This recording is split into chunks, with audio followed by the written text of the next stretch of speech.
Who are you and what do you do as a first sort of question?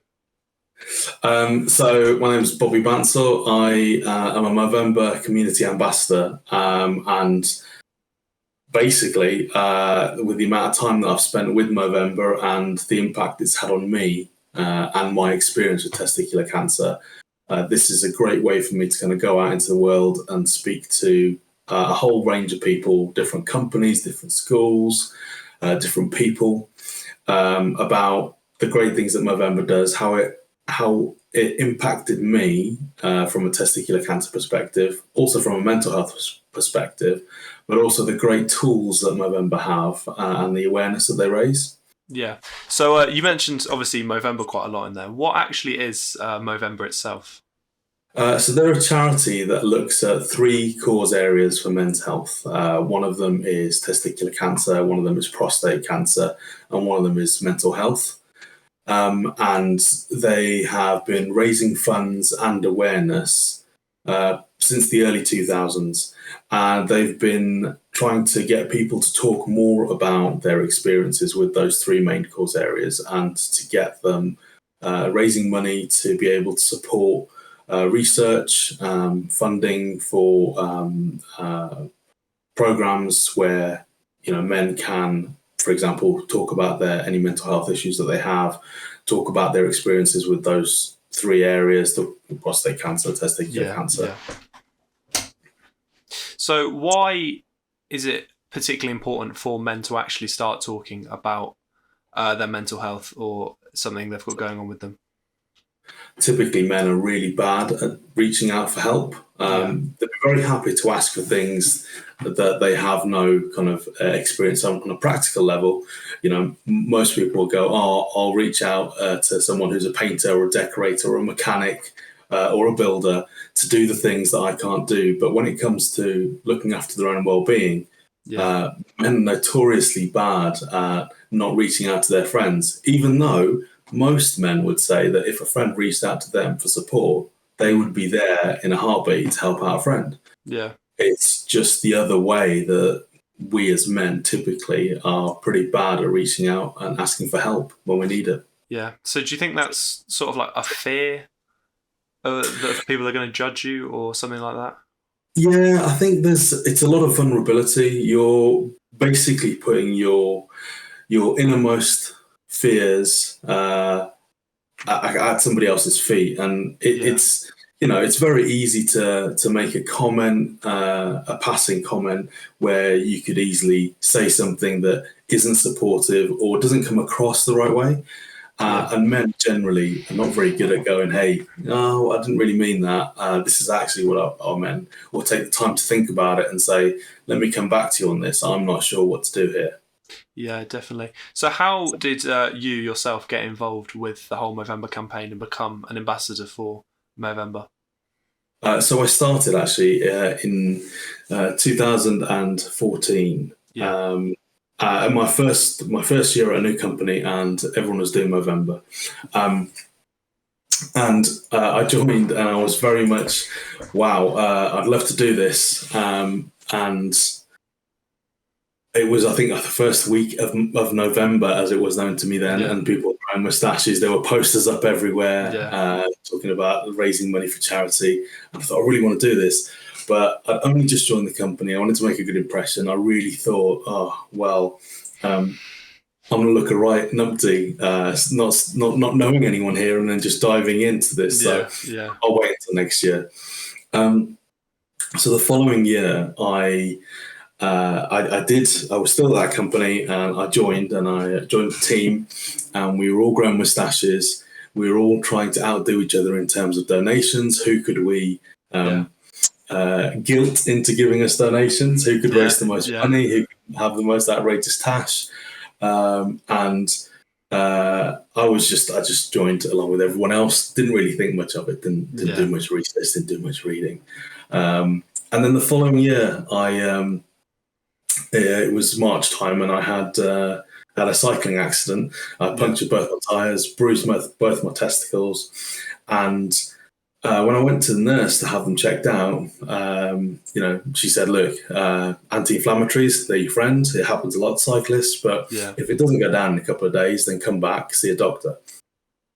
I didn't really think anything of it. I wasn't a keen cyclist. I cycled to get to work, trying to lose a bit of weight, trying to stay healthy. I went back a couple of days later, and the swelling hadn't gone down in one of my testicles. And me being as foolish as I was, knowing as little as I did about my own anatomy, just assumed that, I'll be honest with you, that I just cracked a nut, and that was it. Which is, it was as painful as it sounded. I saw the doctor. He said, look, I'm concerned. You need to get a scan. It may be nothing. It may be something, but you want to get it as quickly as you can. So I went and got a scan. I went and saw a urologist who is the specialist in that area who would investigate me. I saw a radiologist who did a CT scan. This radiologist had no sense of humour. And as I'm lying there with my pants by my ankles and the screen facing away from me, I did say to him, anything good on the telly tonight? Nothing. Not a sausage, not even a flicker of a smile. He was not a happy not the sort bunny. of person you want to have doing that. Well, I'd rather he didn't come out with what would have been my immediate response is, oh, mate, I think you're going to have to lose one of these. Yeah, well, So he just said, your urologist will discuss your results with you. I was like, wow, chirpy fella. I went in and saw my urologist. He said, look, I've got some bad news. It's a mass. I can't tell you any more than that yet until we've actually operated. But here are the things that are going to happen next. Honestly, at that point, I didn't take in any more information. He gave me his business. Yeah, he must have spoken to me for about 20 minutes after. I remember cracking jokes, which were entirely inappropriate, but that was how I dealt with it. I didn't take anything in. So I took his business card. I didn't call him.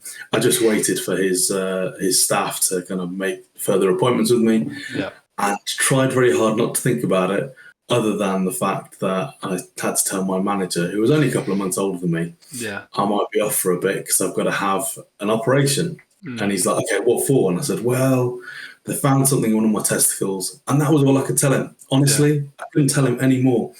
And he was like, how did you not make any more notes? Why did you not pay any more attention? But at the same time, he was also going, if that was me, I'd have done exactly the same thing. Yeah. So after I had the surgery and I had the chemo,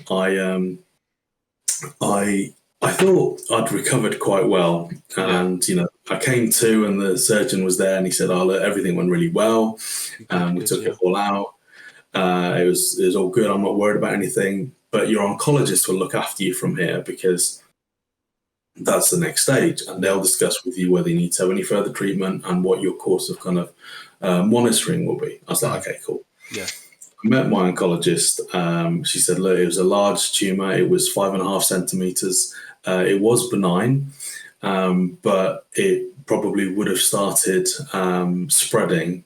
I say benign, it was still stage 1. It probably would have started spreading sometime sooner after. So she's like, just to be sure, just to be safe, let's just give you a single round of chemo. Had some chemo.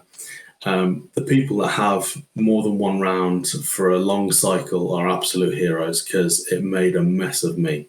Yeah. I think I was off for a couple of months. I went back to work a little bit too early. I struggled again a couple of months later, and it was just one of those things that I think I wish I'd known so much more back then than I did. But I recovered. I tried to make as much of a laugh and a joke about it at work as I could. Yeah. I tried very hard to get people talking about it. One of the things that I really didn't want is for me to have been through this and not be able to talk to people about it. Yeah. I'd seen people have serious illnesses and not be able to kind of have those conversations. And it's a terrible thing. It's something that people should be talking about. The more people that are aware of it, there's it will affect somebody undoubtedly within any normal sized group of people. Yeah. So I was just like, yeah, well, people should be talking about this. People should be aware. People should know what to look for. Up until that point, though, I hadn't really looked. So Yeah. I then did start to get clued up on it all, and I did my very best to get people comfortable talking about it. I did lots of silly things around the office. Yeah. I put out Maltesers on people's tables, desks, Yeah. on little tissues, always a pair. I had a little prune in a jar of jelly on my desk with some cling film over the top and some holes just to let it breathe. I told people that they'd let me keep it, just so that people would start having conversations, because they realised pretty quickly that I was talking rubbish, that they wouldn't have let me keep it. Yeah. But it was a really good conversation starter. But you got them talking, exactly, yeah. Yeah, so, and it is the reason that the whole thing started with moustaches, because most people will try and grow a moustache and it takes a little while for it to fill in. So you've got that 1, 2, 3 weeks of something looking a little bit silly, and people want to have that conversation. Why are you growing a moustache? What are you doing? Yeah. You've got a great story to tell them as to why and how important it is. So it is a great way to start those conversations. And I must admit, in the first week of Movember this year, I was on the train going into London, and the amount of people that were very clearly just growing moustaches, just started growing moustaches, was very impressive. Yeah. And I was like, this is really, really cool. Yeah. And then after I'd had that, I'd written about my story. I'd put it up on my Mo page, and Movember reached out and said, "Hey, you've kindly shared your story. Would you like to come and meet some of the people here at the charity? And would you like to share your story far and wide, perhaps in a newspaper or in an interview or whatever?" I said yes, and thought nothing of it, thinking just, I'll do a good bit of work for charity. Yeah. And I ended up being in the sun, looking like a very special person. That's all I'm going to say. Everyone else in that photo shoot came off very well, not me. I assume that's somewhere online, probably. It was definitely that up. Yeah. Yep, you can definitely do that. All right. So I after I'd done that, I felt like, look, everybody knows now. I can very easily share this story. In fact, at work, I put up a spread of the paper, just that page, and people would come and ask me, "Why have you got a random picture of well, you couldn't see that it was me from far away, but it was just, why have you got this like open page of the sun on your desk?" I was like, well, this is why. And it was a great conversation point.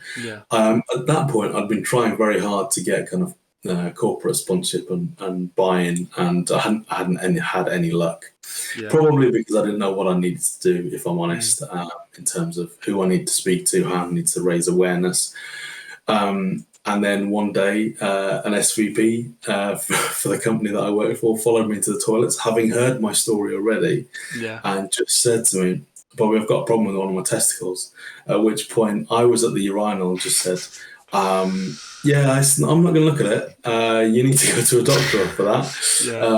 And it was a little bit uncomfortable, but then at the same time, he did go to the doctor. And at that point, I was like, right, I've got someone senior enough and serious enough who says, right, this is worth us investing and getting people involved in.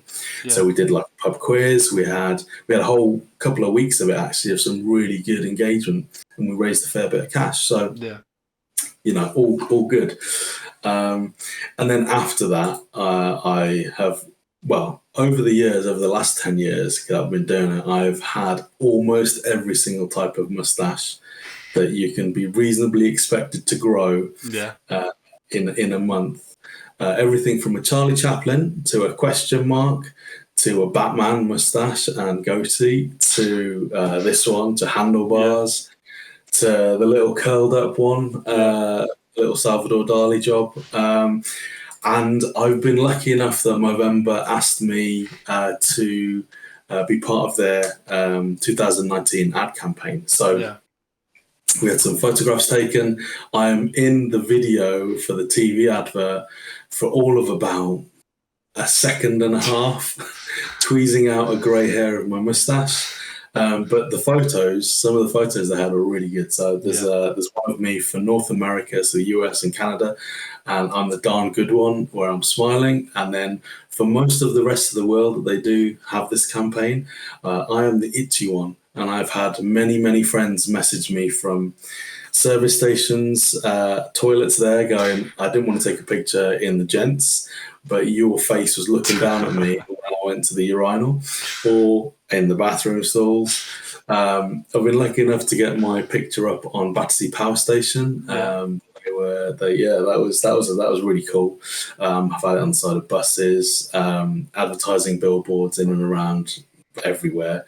So it's really cool. And I just thought I'd like to give something back to Movember and offer them some of my time rather than just raising money. And so I became an ambassador, community ambassador for them, which is what I do now.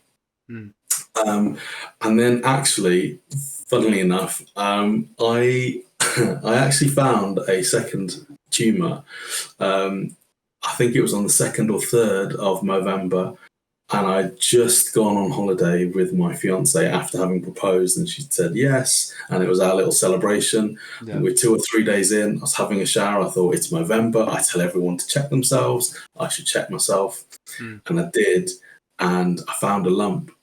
And I mean, it just goes to show the difference between my reaction and my behavior at that point to 5.5 years earlier, where I just wanted to bury my head in the sand. Didn't really want to have to deal with anything. I only did whatever I had to do as per the instructions from whoever was looking after me at the time, be it, the oncologist, the urologist, any other specialist, my doctor. This time I was proactive and I went back to my GP surgery and said, look, I found a lump. Hopefully it's nothing, but if it isn't, then I'd really like it checked out pretty quick. And they did, and it was another lump, and it was more aggressive, and it was cancerous. And the only reason that I know that is because of the fact that I'd had an all clear, had a CT scan, maybe not even 6 months prior, actually. And it had all been all clear. So it had grown pretty quick, and I think it was 1.5 centimetres over that time. And it scared the hell out of me, honestly. But I was determined not to make the same mistakes that I made the first time around, which was keeping things to myself, bottling things up, not sharing. I mean, I didn't even want to go and see my parents the first time. I don't want to tell my sisters, my family. It wasn't until after, quite a while after, if I'm honest, that I did that with them, where I saw them in person. But this time around, I had gone to see them all. I'd gone to speak to them in person, tell them pretty soon after it happened. And it was a massive weight off my shoulders that I wasn't going through it alone. I didn't have to hide anything, keep it to myself. So I mean, I got married this year, and it was pretty awesome having some of those pictures up and around the wedding. Congratulations. Thank you very much, mate. And it was, I think about all the things that I would have missed if I had just decided not to read up on it, know a bit more about it, and get myself checked out. So many things. From holidays to my nan's 90th to obviously, getting married. All of the great stuff I've done with Movember since. I've talked to several high-profile companies. I've talked to several large schools. I've talked to, lots of different places for it. I've done talks for Movember at one of their kind of opening kickoff sessions for the year. It's been pretty amazing, and I'll be honest with you, it would be really easy to turn around and go, well, you know what, maybe I would have had less headache if I hadn't done this or hadn't done that. But it's so important, and it really does make you realise just how important it is to know your own body, your own, what feels right and what doesn't. And Movember has some great stuff on their website and how to check yourself, what to look out for. They've also got some great stuff in terms of guides. So one of the things that I felt that I really missed out on was not having someone that I could talk to about all of these things.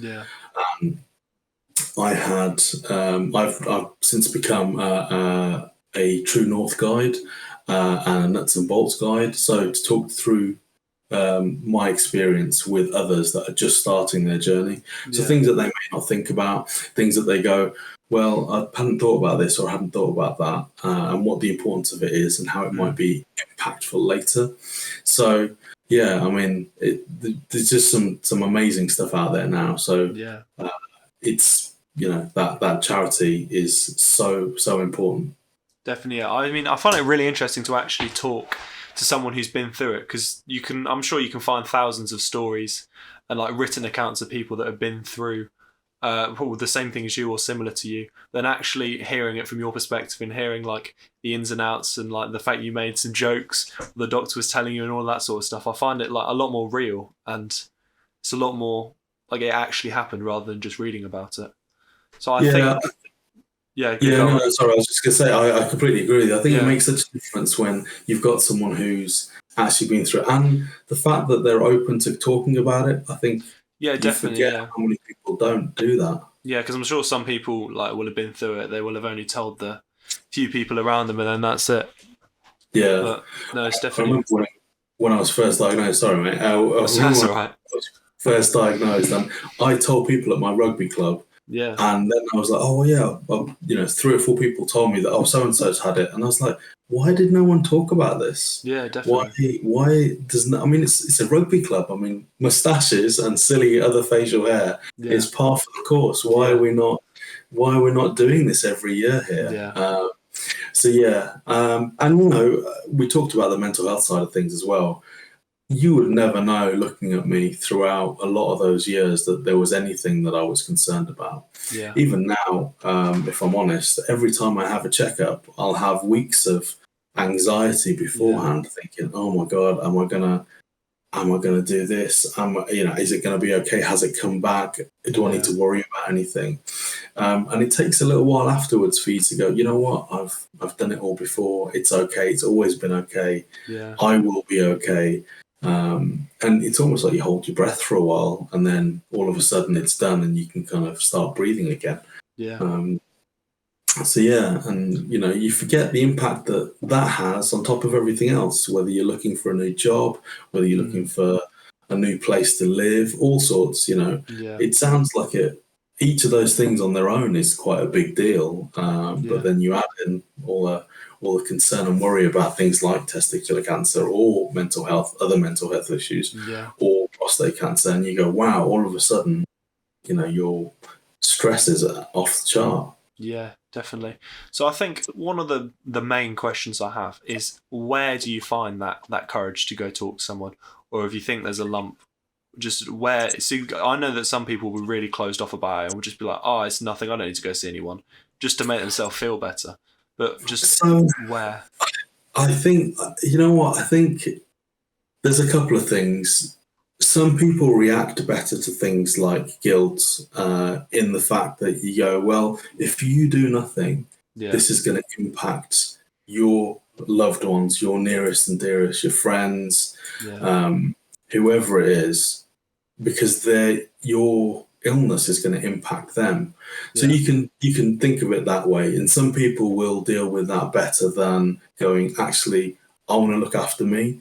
And then on the other side of it, you go, well, why wouldn't you want to look after yourself? Why wouldn't you want to go, hey, if something's wrong, I should be talking about it? And I can assure you, there is not one medical professional that you will see throughout this journey, upon me, that hasn't seen it all before. Yeah. And, you know, it's such a rarity to find something new. Yeah. These people will have seen this hundreds of times over. And these people typically will also be able to have a sense of humour about it, not in that they'll laugh at you, but that they will help you see the brighter side of things, and that you're lucky enough that you know you're going to survive. That there are really high rates of survival for testicular cancer patients if you catch it early. Prostate cancer as well, if you catch it early and monitor it, you know, there are some good outcomes.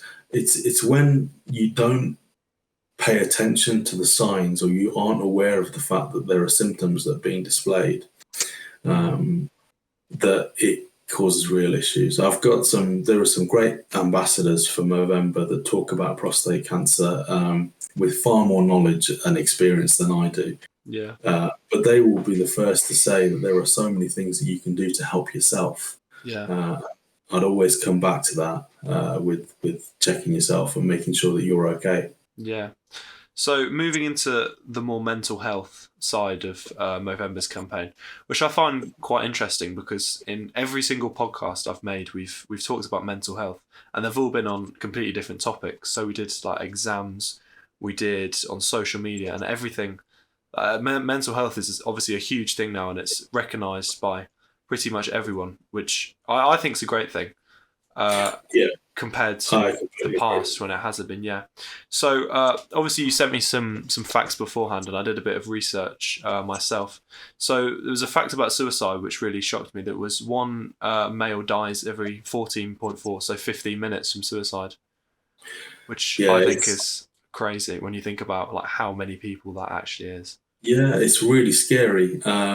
It's a phenomenal amount of people, and 3 out of 4 of all suicides are men. And a big part of that is the stigma of feeling like you're not enough of a man. You've failed. You're not good enough.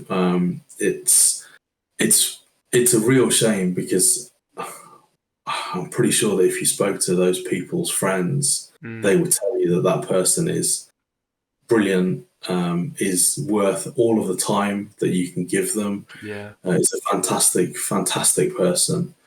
We just, I think, perhaps close ourselves off. I know that I certainly have, and you just kind of go down a bit of a rabbit hole where you just keep being up yourself.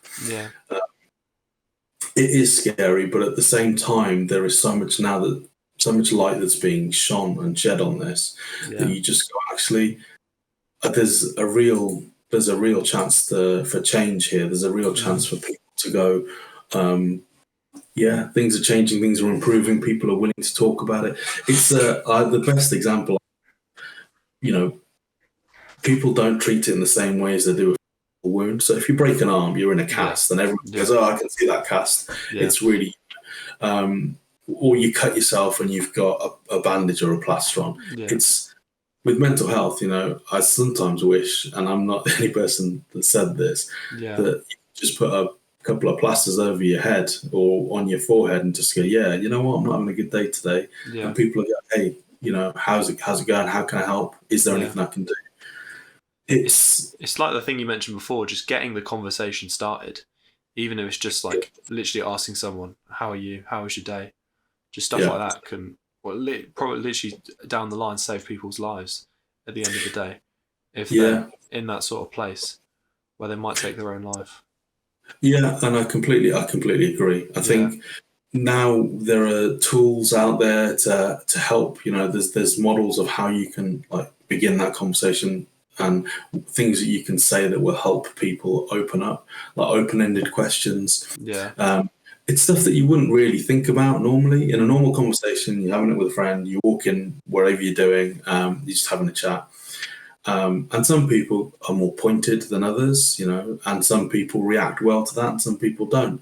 But there is something out there for everyone in terms of being able to have that conversation. So I just really hope that more and more people kind of stick to it and offer it up in terms of support. So it feels like I'm sort of repeating the same questions, but if someone is really struggling with mental health and they don't want to talk to anyone around them because of maybe the fear that they might get looked at differently or treated differently or something like that, where should people go to talk to someone about their mental health? So there's a couple of things. I mean, it depends. Most schools have counsellors or specialist guidance, specialist kind of people there to provide guidance in those scenarios. a lot of workplaces have employee assistance programs, which you can call up a telephone number. There's no judgment, and you can just have a conversation. There's no repercussions or impact on work. Nobody else finds out about it. And then with your doctor's surgery, you can book an appointment and go and see a doctor. Truthfully, I've never done that side of things. I've called up an employee assistance program before when I didn't know what to do with some financial aspects. I mean, I'd asked around at work, and sometimes it's easier if it's a thing that you're trying to fix, like I can't put a shelf up, or I want to sell my house or something, and you go, I don't really know what to do. That I think a lot of men find a lot easier to do if there's like a logical, practical thing that you need to do. Here's your step one, here's your step two, etc., etc. I think for sometimes when you go, I've got a friend who really needs to talk very clearly, I need to see that they need to talk, and I can't get them to open up, and I'm worried about them. And we all go through it. We all have friends who have gone through it. Sometimes I found that if I share something that they feel is perhaps quite intimate, private, in terms of things that I've struggled with, that they may open up. Open up back. Yeah, it doesn't always work, and sometimes it doesn't. Sometimes they just go, yeah, okay, it's not the same. And the thing is, no two perceptions of a problem ever are the same. But I think that it's that piece around someone typically has been through something very similar, so they can help. And hopefully in that kind of resource, or those different resources, you can find someone who can be supportive in a way that is going to be valuable to you. Yeah, definitely. So in terms of back to the whole Movember campaign, obviously something we've mentioned quite a lot is the moustache throughout. Is there any particular symbolism behind that, or anywhere it sort of originated from, or is it something that just came along? So the guys that actually set up the charity, actually got this going on a regular basis, were just a bunch of mates that went down the pub, and I think it was 2003, and they said, do you know what can we do that it's going to raise awareness? And they had a friend who was going through a bit of a rough patch.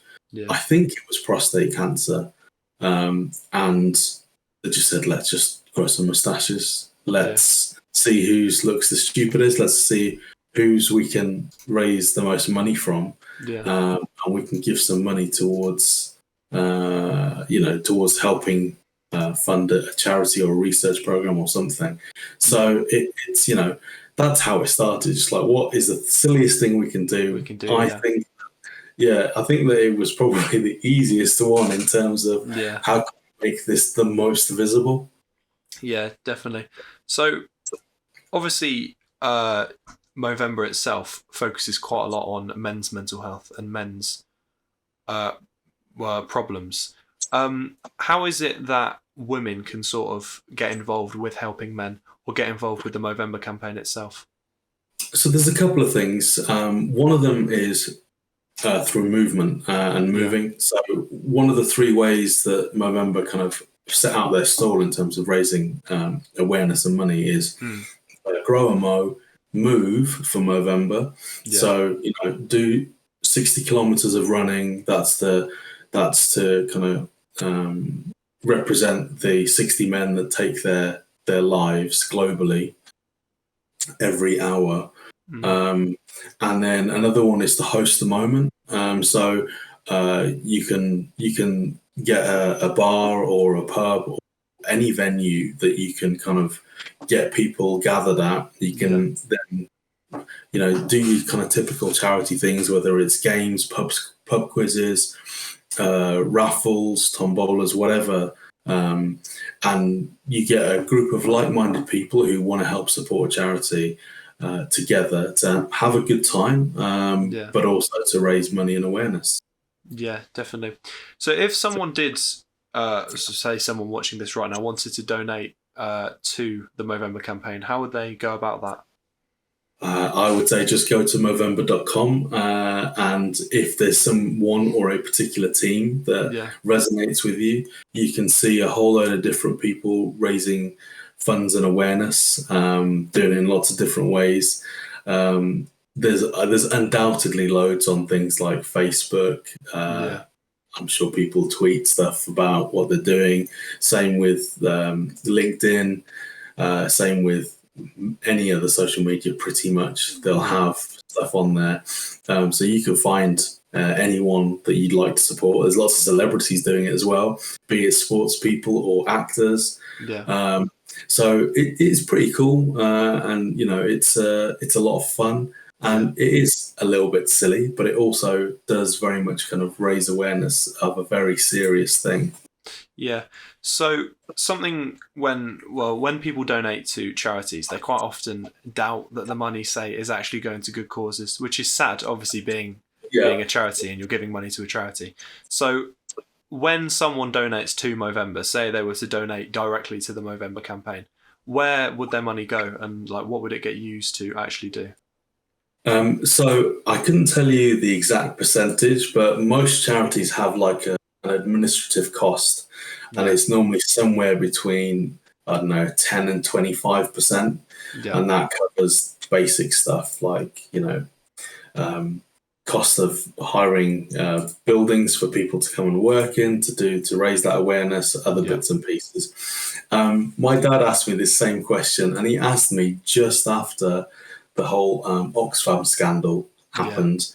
And he's like, well, I don't know where my money's going to go. And Dad, let me tell you where your money's going to go. Your money, and in his case, at that specific time, Movember had just announced that they had funded a research program, partially funded research program, that was a urine test for prostate cancer.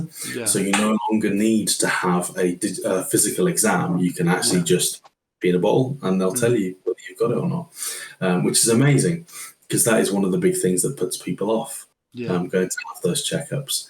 And just as importantly, it can tell you what type, whether it's aggressive, whether it's not, whether you need to do anything about it or not, because sometimes prostate cancer can be something that you just have monitored.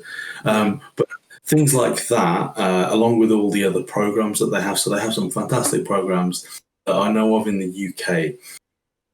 So they have a touch rugby program where people can go, keep active, keep fit, and also talk about their mental health as well. It's a safe space, it's a safe environment for it. There's another one where it's called the Pie Making Club. And it's a group of men making pies. And if it was me, it'd be an absolutely awful pie. But the point is that whilst I'm doing something else, I'm distracted and therefore able to talk to the person next to me about whatever's going on in my life. There's boxing programs. There's, I think they recently did one for the Rugby League World Cup, where it was around talking more, not having silences. There's so many things that they support. There's lots of research that they invest in terms of how to detect cancers early, how to treat them. So there's a massive plethora of things. I mean, if you look on the Movember website, it will tell you where they're spending their largest, amount of funds on. So it really is, well, most of the activities you've just mentioned there, it's all about getting a lot of people together, all talking, all doing something that maybe is a bit silly, maybe a bit funny, but it's all just getting people together and trying to have a good time and just sort of talking about things. Really. Essentially, I mean, it's one of the things that I think men typically are, certainly the older generations tend not to do. You know, they can talk about practical things and how things may not be going so well. My car's not very good.